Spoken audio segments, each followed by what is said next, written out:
सखीरी मैंने पाए रे तीन रतन, सखीरी मैंने पाए रे तीन रतन, सखीरी मैंने पाए रे तीन रतन, सखीरी मैंने पाए रे तीन रतन। एक बाबा एक मुरली एक मधुबन, सखीरी मैंने पाए रे तीन रतन, सखीरी मैंने पाए रे तीन रतन, सखीरी मैंने पाए रे तीन रतन।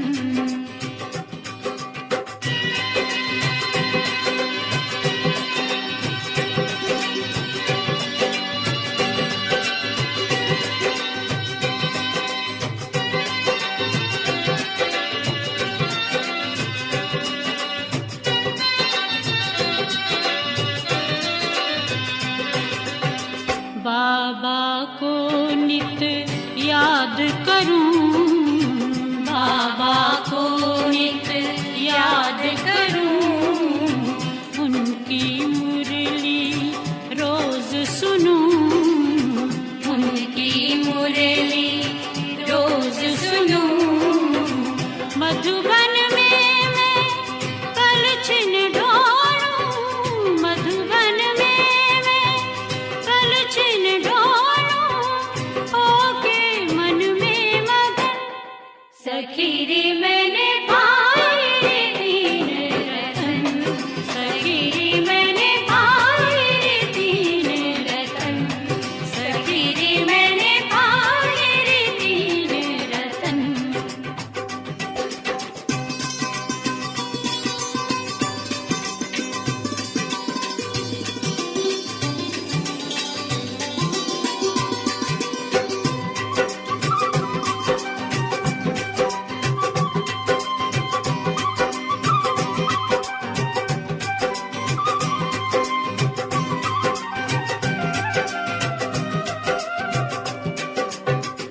आबू की ये पवित्र हवाएं, आबू की ये पवित्र हवाएं, मेरे तन मन पे छा जाएं, मेरे तन मन पे छा जाएं। राजयोग की करूं साधना, राजयोग की करूं साधना, लागी रे उनकी लगन, सखीरी मैंने पाए रे तीन रतन, सखीरी मैंने पाए रे तीन रतन, सखीरी मैंने पाए रे तीन रतन।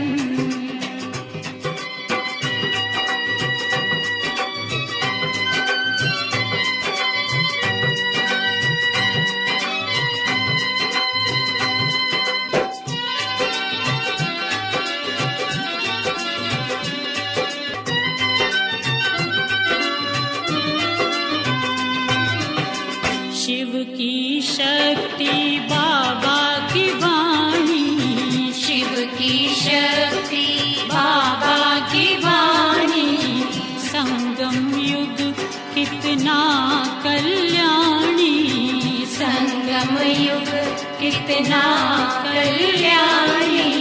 लागी लगन कभी ना छूटे, लागी लगन कभी ना छूटे, कर लो लाख जतन, सखीरी मैंने पाए रे तीन रतन, सखीरी मैंने पाए रे तीन रतन, सखीरी मैंने पाए रे तीन रतन।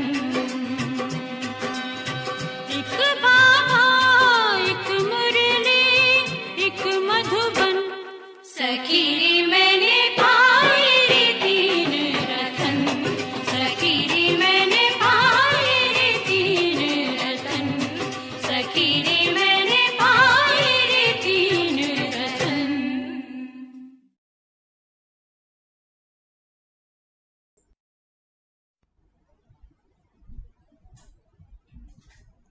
ओम शांति। अभी हम सब बहुत अच्छा गीत सुन रहे थे। वैसे भी हम सब काफ़ी समय से मधुबन को मिस कर रहे हैं, लेकिन हम सब के दिलों में मधुबन बेहद घर की वो याद, वो स्मृतियाँ, वो अनुभव जीवंत हैं, क्योंकि हम सब ने प्यारे बेहद के घर मधुबन में जो सुख, जो आनंद, जो प्रेम, जो शक्तियाँ, अलौकिक परिवार की पालना, बड़ों से मिलन का सुख, प्यारे बाप दादा से सन्मुख मुलाकात के वो क्षण, वो अविस्मरणीय यादें हम सब के मानस पटल पर सदा अंकित रहती हैं। बाबा हम सबको संगम युग पर इस अलौकिक जीवन में जो सुख, जो आनंद, जो आदि रत्नों की पालना, जो बेहद का सुख देते हैं, वो कभी हम सब भूल नहीं सकते हैं। जैसे ही मधुबन घर का नाम आता है तो मन और बुद्धि से तुरंत हम सब पहुंच जाते हैं और फिर मन करने लगता है कि जल्दी से वो घड़ी आए, हम बाबा के घर पहुँचें, बाबा से मिलन मनाएं, बाप दादा से सन्मुख मिलन का सुख लें, क्योंकि संगम युग की यही सुहावनी घड़ियां हैं जो हम सबको इस कलयुगी दुनिया से बाहर संगम युग पर वो अद्भुत नज़ारा, वो परमात्म मिलन का सुख अनुभव कराती हैं। तो जैसे ही हम सब प्यारे बाबा को याद करते, अव्यक्त मिलन के वो क्षण मानस पटल पर आ जाते हैं और हमारी वो यादें ताजी हो जाती हैं, हमको ताकत मिलती है, शक्ति मिलती है, सुख का अनुभव होता है। और बाबा जब हम सबको इतवार के दिन अव्यक्त महावाक्य सुनाते हैं तो इतवार का दिन, रविवार का दिन विशेष सूर्य का दिन माना जाता है। उस दिन भक्त लोग सूर्य की उपासना करते हैं, लेकिन हम सब सौभाग्यशाली बच्चों के साथ तो ज्ञान सूर्य साथ साथ है। उसकी सर्व शक्तियों की किरणें हम बच्चों पर सदैव पड़ती रहती हैं। वो तो हमारे साथ साथ है। बाबा पर हम सबका एतबार है, निश्चय है। हमारा बाबा से अटूट संबंध है, कल्प कल्प का संबंध है। 5000 वर्ष के बाद हम सब बिछड़े बच्चे बाबा से सन्मुख आकर मिले, तो हर दिन अपने आप में विशेष है। लेकिन रविवार के दिन जब हम सब अव्यक्त महावाक्य सुनते हैं तो बाबा से मिलन की वो घड़ी हमें याद आ जाती है। और अव्यक्त मुरलियों में बाबा हम बच्चों को बहुत सूक्ष्म बातें बताते हैं। आज भी बाबा ने रूहानी सेना की बात करी, तो वास्तव में हम सब रूहानी सेना ही हैं बाबा की, और इस सेना के द्वारा ही बाबा सृष्टि परिवर्तन का कार्य कर रहे हैं। जैसा कि हम सब शास्त्रों में भी सुनते हैं कि किसी ने भगवान से 18 अक्षौणी सेना मांग ली, तो अर्जुन ने भगवान से स्वयं को मांग लिया, और जिसका साथी स्वयं भगवान है उसकी विजय तो निश्चित ही है, क्योंकि जिसका साथी भगवान है उसकी पराजय तो कभी हो ही नहीं सकती। तो पांडव प्रीत बुद्धि, निश्चय बुद्धि, अटल अखंड ईश्वर में पूर्ण विश्वास, इस कारण ही पांडवों की विजय निश्चित हो गई थी। क्योंकि अगर स्वयं सर्वशक्तिमान हमारा साथी है तो पराजय का तो कोई प्रश्न ही नहीं है। उसके सामने तो 18 अक्षौणी सेना कुछ भी नहीं है। लेकिन पांडव अर्थात प्रीत बुद्धि, और उस निश्चय को अगर हम किन्हीं शब्दों में लें तो क्या कहेंगे? फेथ कहेंगे, बिलीव कहेंगे, या ट्रस्ट कहेंगे? क्योंकि ट्रस्ट शब्द तो बहुत ऊंचा है।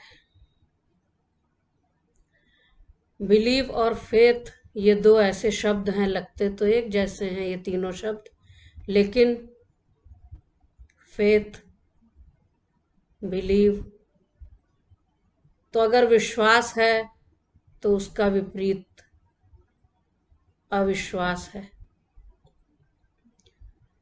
लेकिन जहाँ ट्रस्ट है, भगवान में हमारी पूर्ण निश्चय बुद्धि है, श्रद्धा है, तो श्रद्धा का कोई अपोजिट वर्ड नहीं। और जहाँ श्रद्धा होती है वहाँ तो विश्वास ऑटोमेटिक होता है। तो ट्रस्ट शब्द जो है, संशय बुद्धि विनश्यन्ति, निश्चय बुद्धि विजयन्ति। तो संशय से निश्चय की ओर जाएंगे या संदेह से निश्चय की ओर जाएंगे? तो अगर संशय है तब तो पराजय निश्चित है। लेकिन अगर कुछ संदेह है तो वो तो एक खोज है, और अगर खोज ही समाप्त हो गई तो हम अनुभव क्या करेंगे? अर्जुन ने भी भगवान से बहुत सारे प्रश्न किए, तो जिज्ञासावश किए, संशयवश नहीं किए।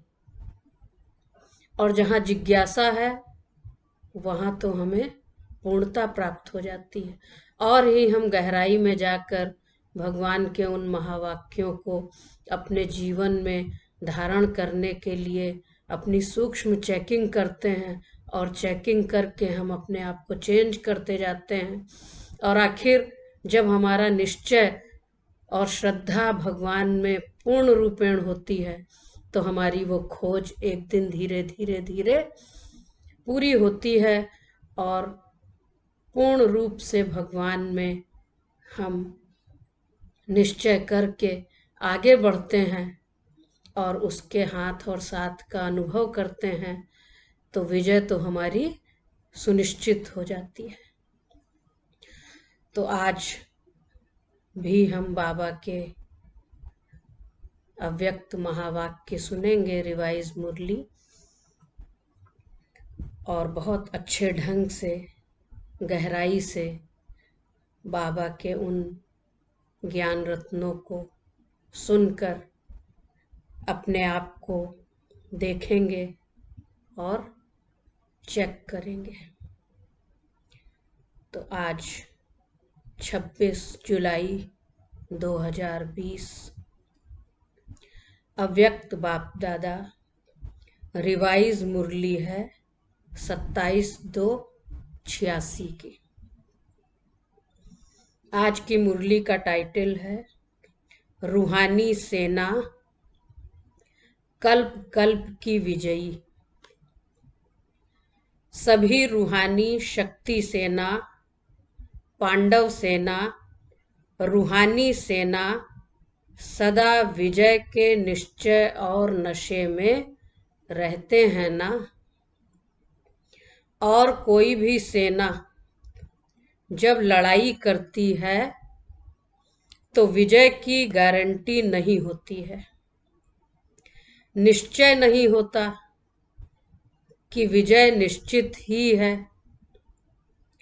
लेकिन आप रूहानी सेना, शक्ति सेना सदा इस निश्चय के नशे में रहते कि न सिर्फ अब के विजयी हैं, लेकिन कल्प कल्प के विजयी हैं।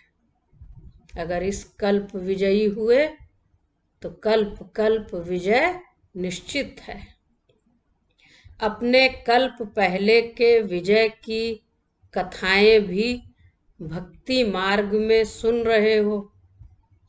पांडवों के विजय की यादगार कथा अभी भी सुन रहे हो। अपने विजय के चित्र अब भी देख रहे हो। भक्ति में सिर्फ अहिंसक के बजाय हिंसक दिखा दिया है।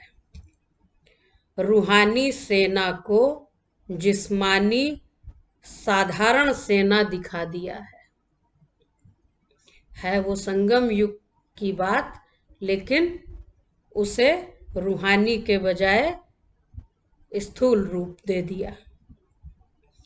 तो अपना विजय का गायन अभी भी भक्तों द्वारा सुन हर्षित होते हो।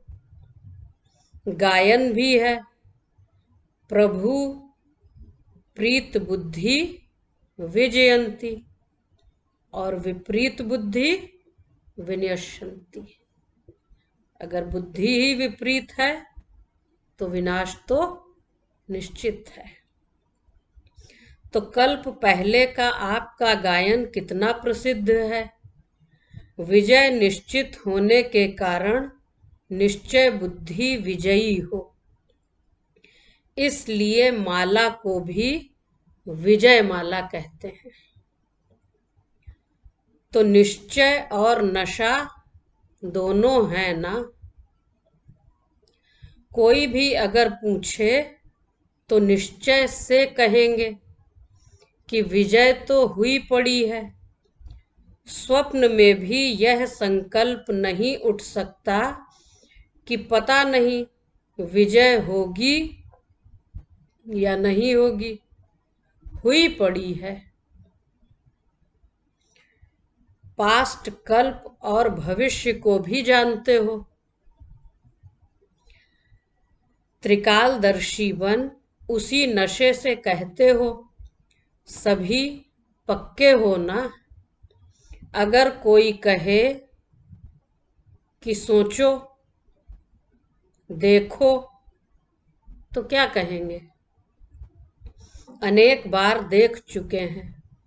कोई नई बात हो तो सोचे भी, देखें भी।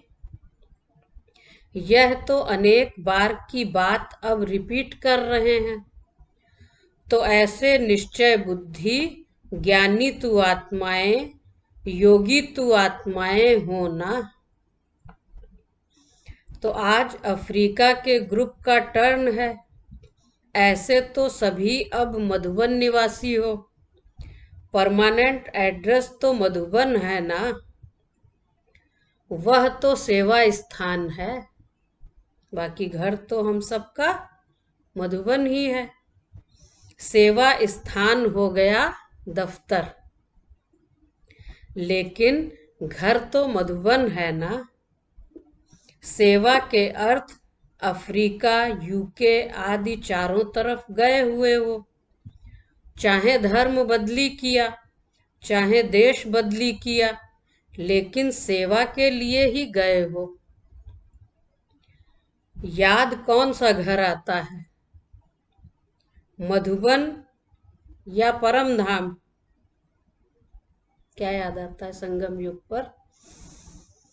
सेवा स्थान पर सेवा करते भी सदा ही मधुबन और मुरली यही याद रहता है ना। गायन भी है, मधुबन में मुरली बाजे, तो मुरली के साथ मधुबन याद आता है।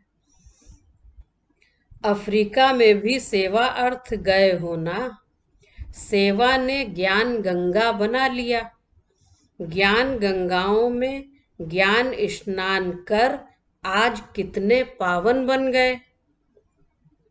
बच्चों को भिन्न भिन्न स्थानों पर सेवा करते हुए देख बाप दादा सोचते हैं कि कैसे कैसे स्थानों पर सेवा के लिए निर्भय बन बहुत लगन से रहे हुए हैं। अफ्रीकन लोगों का वायुमंडल, उन्हों का आहार व्यवहार कैसा है, फिर भी सेवा के कारण रहे हुए हो। सेवा का बल मिलता रहता, सेवा का प्रत्यक्ष फल मिलता है। वह बल निर्भय बना देता है। कभी घबराते तो नहीं हो। और ऑफिशियल निमंत्रण पहले यहाँ से मिला। विदेश सेवा का निमंत्रण मिलने से ऐसे ऐसे देशों में पहुंच गए। निमंत्रण की सेवा का फाउंडेशन यहाँ से ही शुरू हुआ। सेवा के उमंग उत्साह का प्रत्यक्ष फल यहाँ के बच्चे ने दिखाया। बलिहारी उस एक निमित्त बनने वाले की जो कितने अच्छे अच्छे छिपे हुए रतन निकल आए। निमित्त तो कोई ना कोई बनता ही है, लेकिन अगर एक निमित्त बना तो कितने बाबा के बच्चे छिपे हुए रतन निकल आए। अभी तो बहुत वृद्धि हो गई है। वह छिप गया और आप प्रत्यक्ष हो गए। निमंत्रण के कारण नंबर आगे हो गया। तो अफ्रीका वालों को बाप दादा आफरीन लेने वाले कहते हैं। आफरीन लेने का स्थान है, क्योंकि वातावरण अशुद्ध है। अशुद्ध वातावरण के बीच वृद्धि हो रही है, इसके लिए आफरीन कहते हैं। शक्ति सेना और पांडव सेना दोनों ही शक्तिशाली हैं। मेजॉरिटी इंडियंस हैं, लेकिन इंडिया से दूर हो गए। तो दूर होते भी अपना हक तो नहीं छोड़ सकते ना। हैं तो भारतीय, आत्मा तो देवी देवताओं की ही है, लेकिन किसी न किसी हिसाब किताब के कारण देश बदल गया। लेकिन अपना हक तो नहीं छोड़ सकते ना।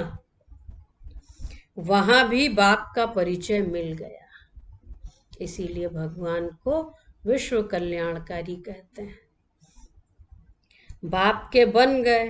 नैरोबी में मेहनत नहीं लगी, सहज ही बिछुड़े हुए पहुंच गए। और गुजरातियों के यह विशेष संस्कार हैं। जैसे उन्हों की यह रीति है, सभी मिलकर गरबा रास करते हैं, अकेले नहीं करते। छोटा हो चाहे मोटा हो, सब मिलकर गरबा डांस जरूर करते हैं। तो वो एक मिलन का रूप है। यह संगठन की निशानी है। सेवा में भी देखा गया है, गुजराती संगठन वाले होते हैं। एक आता तो 10 को जरूर लाता है। यह संगठन की रीति अच्छी है उन्हों में, इसलिए वृद्धि जल्दी हो जाती है। सेवा की वृद्धि और विस्तार भी हो रहा है। ऐसे ऐसे स्थानों पर शांति की शक्ति देना, भय के बदले खुशी दिलाना, यही श्रेष्ठ सेवा है। ऐसे स्थानों पर आवश्यकता है। विश्व कल्याणकारी हो तो विश्व के चारों ओर सेवा बढ़नी है और निमित्त बनना ही है। कोई भी कोना अगर रह गया तो उलहना देंगे कि भगवान आप आए और हमारे पास तक तो संदेश ही नहीं पहुंचा। अच्छा है, हिम्मते बच्चे मददे बाप। हैंड्स भी वहां से ही निकल और सेवा कर रहे हैं। यह भी सहयोग हो गया ना। स्वयं जगे हो तो बहुत अच्छा, लेकिन जग कर फिर जगाने के भी निमित्त बने, यह डबल फायदा हो गया। बहुत करके हैंड्स भी वहां के ही हैं। यह विशेषता अच्छी है। विदेश सेवा में मेजॉरिटी सब वहां से निकल वहां ही सेवा के निमित्त बन जाते। तो विदेश ने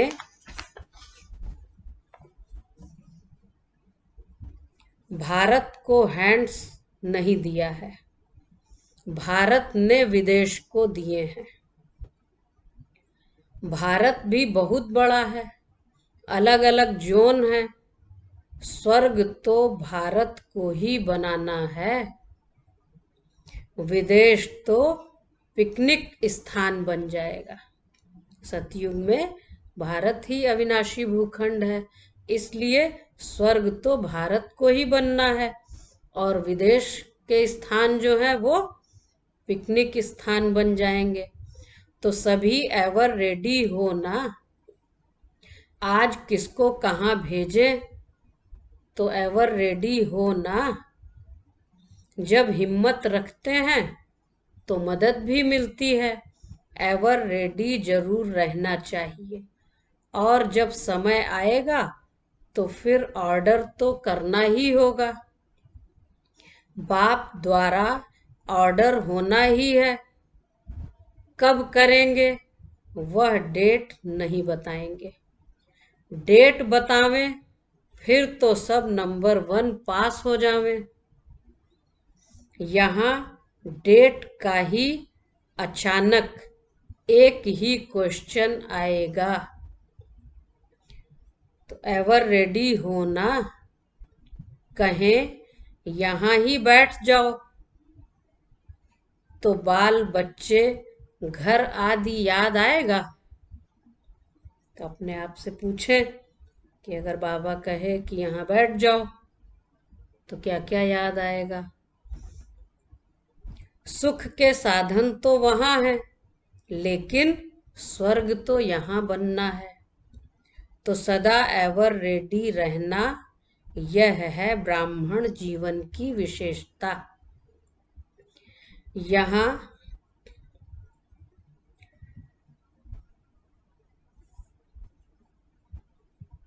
क्या करेंगे, बाबा ने कहा यहाँ ही बैठ जाओ। तो फिर अगर एवर रेडी होंगे, निश्चय बुद्धि होंगे, कोई भी विकल्प नहीं होंगे, तो बाबा ने कहा और एवर रेडी, और नहीं तो कुछ न कुछ याद आएगा।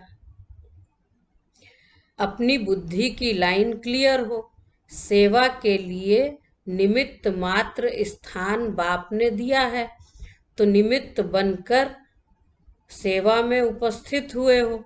फिर बाप का इशारा मिला तो कुछ भी सोचने की जरूरत ही नहीं है। डायरेक्शन प्रमाण सेवा अच्छी कर रहे हो, इसलिए न्यारे और बाप के प्यारे हो।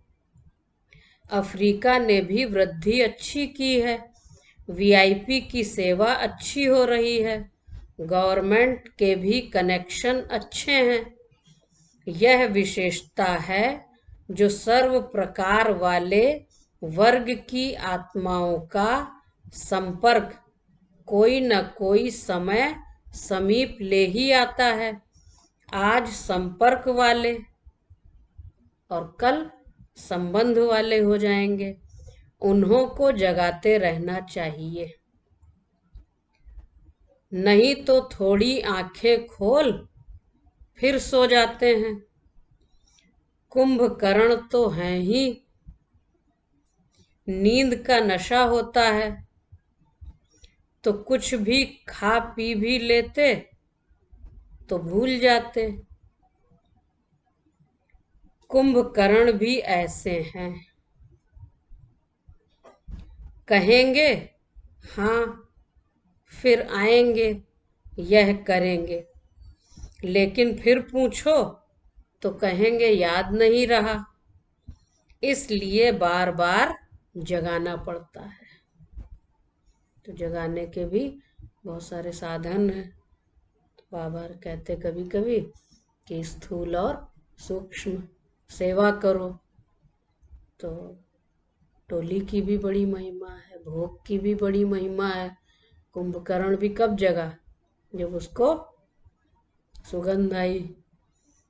तो बाबा भी कहते बच्चे कुछ न कुछ संपर्क बना के रखो, स्थूल सेवा भी करते रहो, सूक्ष्म सेवा भी करो, तो टोली आदि से भी आत्मा में जागृति रहती है कि हाँ भाई, उनको याद आता है। गुजरातियों ने बाप का बनने में तन मन धन से सेवा को आगे बढ़ाया। तन मन धन से स्वयं को सेवा में लगाने में नंबर अच्छा लिया, सहज ही सहयोगी बन जाते हैं। यह भी भाग्य है। तो सहयोग में भी योग तो है ना, तो सहयोगी हैं, कल संबंध वाले बन जाएंगे।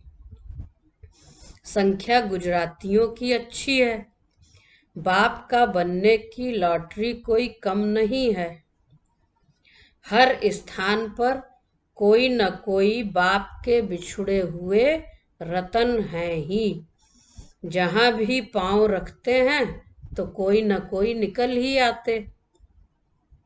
बेपरवाह निर्भय होकर के सेवा में लगन से आगे बढ़ते हैं तो पदम गुना मदद भी मिलती है। ऑफिशियल निमंत्रण तो फिर भी यहाँ से ही आरंभ हुआ, फिर भी सेवा का जमा तो हुआ ना। वह जमा का खाता समय पर खींचेगा जरूर। तो सभी नंबर 1 तीव्र पुरुषार्थी आफरीन लेने वाले हो ना। नंबर 1 संबंध निभाने वाले, नंबर 1 सेवा में सबूत दिखाने वाले, सब में नंबर 1 होना ही है। तब तो आफरीन लेंगे ना। आफरीन लेते ही रहना है। सभी की हिम्मत देख बाप दादा खुश होते हैं। अनेक आत्माओं को बाप का सहारा दिलाने के लिए निमित्त बने हुए हैं। अच्छे ही परिवार के परिवार हैं। परिवार को बाबा गुलदस्ता कहते हैं। यह भी विशेषता अच्छी है। वैसे तो सभी ब्राह्मणों के स्थान हैं, अगर कोई नैरोबी जाएंगे, वह कहाँ भी जाएंगे तो कहेंगे हमारा सेंटर बाबा का सेंटर है, हमारा परिवार है। तो कितने लकी हो गए। बाप दादा हर एक रतन को देख खुश होते हैं। कहीं भी देखेंगे झंडा लगा, किसी ने बैज लगाया, तो कहेंगे अरे ये तो हमारा भाई है, अपना भाई है। तो देखते ही कैसे खुशी की लहर दौड़ जाती। बाबा का घर अपना घर है, हमारा भाई है। कहीं भी किसी गाड़ी में स्टिकर लगा हुआ देखेंगे तो क्या कहते हैं, देखो अपने बाबा की गाड़ी जा रही। तो कितना अपनापन होता है, कितना बड़ा अपना बेहद का परिवार है। तो कितने लकी हैं हम सब ब्राह्मण। बाप दादा हर एक रतन को देख खुश होते हैं। चाहे कोई भी स्थान के हैं, लेकिन बाप के हैं, और बाप बच्चों का है। चाहे भाषा का फर्क हो, चाहे रहन सहन का फर्क हो, लेकिन बाबा को तो सब बाबा ही कहते हैं। बाकी ज्ञान सुनाए तो भले नहीं समझ पाए, लेकिन अगर शिव बाबा कहा तो तुरंत जान जाएंगे कि ये तो अपने परिवार का है। तो बाप के सब बच्चे हैं और बाप बच्चों का है। इसलिए ब्राह्मण आत्मा अति प्रिय है, विशेष है, एक दो से जास्ती प्यारे लगते हैं। अच्छा, अब रूहानी पर्सनालिटी द्वारा सेवा करो। अव्यक्त महावाक्य चुने हुए। आप ब्राह्मणों जैसी रूहानी पर्सनालिटी सारे कल्प में और किसी की भी नहीं है, क्योंकि आप सबकी पर्सनालिटी बनाने वाला ऊंचे ते ऊंचा स्वयं परमात्मा है। आपकी सबसे बड़े ते बड़ी पर्सनालिटी है स्वप्न व संकल्प में भी संपूर्ण प्योरिटी, जो और कोई भी नहीं बना सकता। इस प्योरिटी के साथ साथ चेहरे और चलन में रूहानियत की भी पर्सनालिटी है। अपनी इस पर्सनालिटी में सदा स्थित रहो तो सेवा स्वतः होगी। कोई कैसी भी परेशान अशांत आत्मा हो, आपकी रूहानी पर्सनालिटी की झलक, प्रसन्नता की नजर उन्हें प्रसन्न कर देगी, नजर से निहाल हो जाएंगे। अभी समय की समीपता अनुसार नजर से निहाल करने की सेवा करने का समय है। मुख से ज्ञान सुनाने का समय अब धीरे धीरे पूरा हो रहा है। तो चाल चलन, रूहानी पर्सनालिटी, झलक, फलक, खुशी, उमंग, उत्साह देखकर अन्य आत्माओं के अंदर भी वो खुशी आ जाए। आपकी एक नजर से वह प्रसन्न चित्त हो जाएंगे, दिल की आश पूर्ण हो जाएगी। जैसे ब्रह्मा बाप की सूरत व सीरत की पर्सनालिटी थी, तब आप सब आकर्षित हुए। ऐसे फॉलो फादर करो। सर्व प्राप्तियों की लिस्ट बुद्धि में इमर्ज रखो, तो चेहरे और चलन में प्रसन्नता की पर्सनालिटी दिखाई देगी। तो संतुष्टता सर्व गुणों की खान है और प्रसन्नता उसकी पहचान है। तो जितना जितना आत्मा संतुष्ट होगी, उतना उतना वो प्रसन्न होगी। तो चेहरे और चलन से प्रसन्नता की पर्सनालिटी दिखाई देगी और यह पर्सनालिटी हर एक को आकर्षित करेगी। रूहानी पर्सनालिटी द्वारा सेवा करने के लिए अपनी मूड सदा चीयरफुल और केयरफुल रखो। मूड बदलनी नहीं चाहिए कि अभी खुश हैं, अभी फां हो गए, कोई बात आई तो दिल शिकस्त हो गए। कारण कुछ भी हो, उस कारण का निवारण करो। सदा प्रसन्नता की पर्सनालिटी में रहो। प्रसन्न चित्त रहने से बहुत अच्छे अनुभव करेंगे। प्रसन्न चित्त आत्मा के संग में रहना, उनसे बात करना, बैठना सबको अच्छा लगता है। तो लक्ष्य रखो कि प्रसन्न चित्त नहीं, हम नहीं रहेंगे प्रसन्न चित्त तो कौन रहेगा। तो लक्ष्य रखो प्रसन्न चित्त रहना है, प्रश्न चित्त नहीं। और प्रसन्न चित्त वही रह सकते जो प्रश्नों से पार हैं। और बहुत प्रश्न हैं, क्यों, क्या, कैसे, कहाँ, कब, क्यों, तो फिर वो प्रसन्न कैसे रहेगा। तो प्रसन्न वही रह सकता जो प्रश्नों से पार हो। तो आप बच्चे बाहर के रूप में भल साधारण पर्सनालिटी वाले हो, लेकिन रूहानी पर्सनालिटी में सबसे नंबर 1 हो, क्योंकि जो हमें मिला वो और किसी को नहीं मिला। भगवान हमारा बाप है, टीचर है, सतगुरु है। सर्व संबंध से भगवान हमारा साथ निभाता है। तो जो हमको मिला भले देखने में साधारण है, लेकिन सर्वशक्तिमान बाप हमारे साथ है।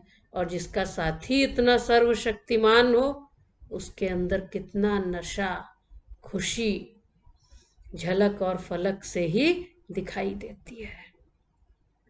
आपके चेहरे पर, चलन में प्योरिटी की पर्सनालिटी है। जितना जितना जो प्योर है, उतनी उनकी पर्सनालिटी न सिर्फ दिखाई देती है, लेकिन अनुभव होती है। और वह पर्सनालिटी ही सेवा करती है। जो ऊंच पर्सनालिटी वाले होते हैं, उसकी कहाँ भी किसी में भी आंख नहीं जाती, क्योंकि वह सर्व प्राप्तियों से संपन्न है। पिछली अव्यक्त मुरली में भी बाबा ने यही बात कही थी कि सर्व संबंध से बाबा के साथ अपना कनेक्शन हो, रिलेशन हो। अगर एक भी संबंध की कमी है तो वो खालीपन रहेगा, और वो खालीपन कहीं न कहीं व्यक्ति में, वस्तु में, वैभवों में हम वो प्राप्ति की कामना रखेंगे। तो जो संपन्न आत्मा है सर्व शक्तियों से, सर्व प्राप्तियों से, उसकी आंख कहीं भी डूब नहीं सकती। वे कभी अपने प्राप्तियों के भंडार में कोई अप्राप्ति अनुभव नहीं करते। वह सदा मन से भरपूर होने के कारण संतुष्ट रहते हैं, और ऐसी संतुष्ट आत्मा ही दूसरों को संतुष्ट कर सकती है। जितनी पवित्रता है, उतनी ब्राह्मण जीवन की पर्सनालिटी है।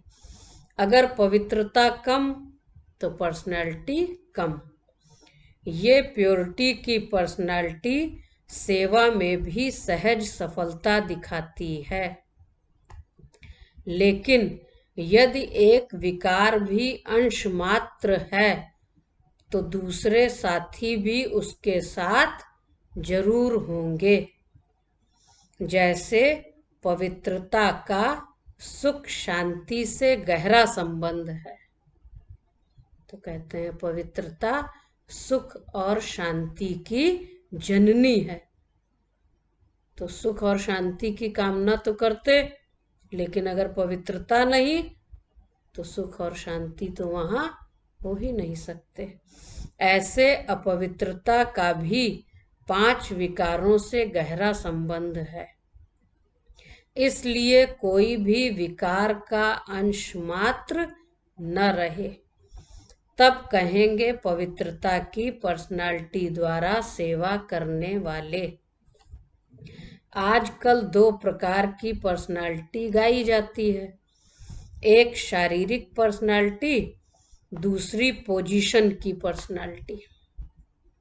ब्राह्मण जीवन में जिस ब्राह्मण आत्मा में संतुष्टता की महानता है, उनकी सूरत में, उनके चेहरे में भी संतुष्टता और श्रेष्ठ स्थिति के पोजीशन की पर्सनालिटी दिखाई देती है। जिनके नयन चैन में, चेहरे में, चलन में संतुष्टता की पर्सनालिटी दिखाई देती है, वही तपस्वी हैं। उनका चित्त सदा प्रसन्न होगा, दिल दिमाग सदा आराम में, सुख चैन की स्थिति में होगा, कभी बेचैन नहीं होंगे। हर बोल और कर्म से, दृष्टि और वृत्ति से रूहानी पर्सनालिटी और रॉयल्टी का अनुभव कराएंगे। तो विशेष आत्माओं व महान आत्माओं को देश की व विश्व की पर्सनालिटीज कहते हैं।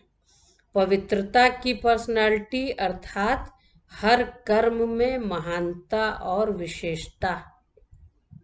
रूहानी पर्सनालिटी वाली आत्माएं अपनी एनर्जी, समय, संकल्प वेस्ट नहीं गंवाते, सफल करते हैं। तो संगम युग का एक एक सेकंड बहुमूल्य है। तो समय, श्वास, संकल्प व्यर्थ न जाए। ऐसी पर्सनालिटी वाले कभी भी छोटी छोटी बातों में अपने मन बुद्धि को बिजी नहीं रखते हैं। रूहानी पर्सनालिटी वाली विशेष आत्माओं की दृष्टि, वृत्ति, बोल सब में अलौकिकता होगी, साधारणता नहीं। साधारण कार्य करते भी शक्तिशाली कर्मयोगी स्थिति का अनुभव कराएंगे, जैसे ब्रह्मा बाबा के जीवन चरित्र में हम सब सुनते हैं। बाबा ने आगे कहा, जैसे ब्रह्मा बाप को देखा, चाहे बच्चों के साथ सब्जी भी काटते रहे, खेल करते रहे, लेकिन पर्सनालिटी सदा आकर्षित करती रही। तो फॉलो फादर, साधारणता में भी अलौकिकता दिखाई दे। तो ब्राह्मण जीवन की पर्सनालिटी प्रसन्नता है। इस पर्सनालिटी को अनुभव में लाओ और औरों को भी अनुभवी बनाओ। सदा शुभ चिंतन से संपन्न रहो, शुभ चिंतक बन सर्व को स्नेही सहयोगी बनाओ। सर्व के प्रति शुभ भावना, शुभ कामना हो। शुभ चिंतक आत्मा ही सदा प्रसन्नता की पर्सनालिटी में रह विश्व के आगे विशेष पर्सनालिटी वाली बन सकती है। आजकल पर्सनालिटी वाली आत्माएं सिर्फ नामी ग्रामी बनती हैं, अर्थात नाम बुलंद होता है, लेकिन आप रूहानी पर्सनालिटी वाले सिर्फ नामी ग्रामी अर्थात गायन योग्य नहीं, लेकिन गायन योग्य के साथ साथ पूजनीय योग्य भी बनते हो। कितने भी बड़े धर्म क्षेत्र में, राज्य क्षेत्र में, साइंस के क्षेत्र में पर्सनालिटी वाले प्रसिद्ध हुए हैं, लेकिन आप रूहानी पर्सनालिटी समान 63 जन्म पूजनीय नहीं बने हैं। अल्पकाल का गायन हुआ और नामाचार हुआ और यहाँ ही पूरा हो गया, लेकिन बाबा के बच्चे गायन योग्य और पूजन योग्य दोनों बनते हैं। तो इस रूहानी पर्सनालिटी के आगे वो पर्सनालिटी तो कुछ भी नहीं है, क्योंकि बाबा के बच्चे तो 21 जन्म तो क्या, सारा कल्प ही बाबा के बच्चे श्रेष्ठ हैं। और अंतिम जन्म में भी संगम युग पर बाबा के बच्चे कैसे हैं? अगर अपने अपने जीवन को हम सब देखें तो सुखी हैं। और लास्ट जन्म में तो अब स्वयं भगवान साथी बनकर हमारा साथ निभा रहे हैं। अच्छा, हम रूहानी बच्चों की रूहानी बाप दादा को याद, प्यार, गुड मॉर्निंग और नमस्ते। आज का वरदान है कंबाइंड स्वरूप की स्मृति द्वारा श्रेष्ठ स्थिति की सीट पर सेट रहने वाले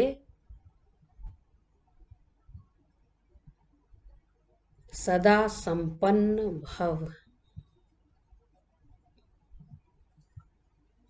संगम युग पर शिव शक्ति के कंबाइंड स्वरूप की स्मृति में रहने से हर असंभव कार्य संभव हो जाता है। यही सर्वश्रेष्ठ स्वरूप है। इस स्वरूप में स्थित रहने से संपन्न भव का वरदान मिल जाता है। बाप दादा सभी बच्चों को सदा सुखदायी स्थिति की सीट देते हैं। सदा इसी सीट पर सेट रहो तो अति इंद्रिय सुख के झूले में झूलते रहेंगे। सिर्फ विस्मृति के संस्कार समाप्त करो। तो स्मृति और विस्मृति का ही खेल है। हनुमान जी को स्मृति आई तो सशक्त हो गए, और भूल गए तो अपने आप को निर्बल, कमजोर अनुभव करने लगे। तो बाबा ने कहा कि सिर्फ विस्मृति के संस्कार को समाप्त करो। आज का स्लोगन है पावरफुल वृत्ति द्वारा आत्माओं को योग्य और योगी बनाओ। पावरफुल वृत्ति द्वारा आत्माओं को योग्य और योगी बनाओ। तो आज रूहानी सेना कल्प कल्प की विजयी आत्मा। तो हम सब आज की मुरली का मनन चिंतन करें, अपने आप को चेक करें, फॉलो फादर कर पुरुषार्थ को तीव्र करें और निश्चित विजय के अधिकारी बन जाएं। अच्छा, ओम शांति।